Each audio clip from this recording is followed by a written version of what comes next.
Good Sunday afternoon, everyone. I'm meteorologist Lexi Birmingham with the News 5 First Alert Storm Team with an update on the tropics. A lot is going on in the Atlantic Basin right now, so let's just go ahead and jump right into it.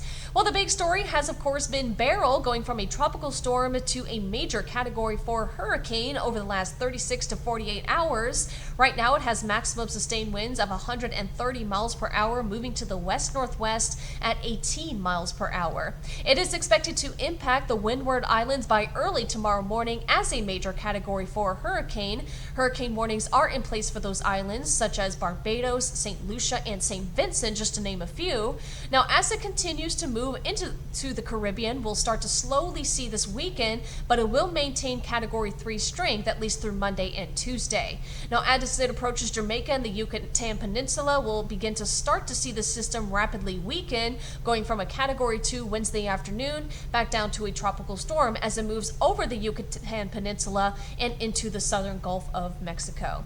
Well, the good news is forecast models continue to stay very consistent with one another with where Beryl is going to go, moving to the west, northwest, and into the Yucatan Peninsula by the end of this week and to early next weekend, and then slowly curving back up towards the northwest. Now, the good news is it is not expected to impact our stretch of the Gulf Coast. We will have a dome of high pressure sitting over the southeast, and that's going to continue to keep the system to our south and also continue to drive it to the west. And this storm has certainly been a record breaker over the last 36 to 48 hours. It has been breaking records left and right. It's now the earliest Atlantic Category 4 hurricane ever recorded since Hurricane Dennis in 2005.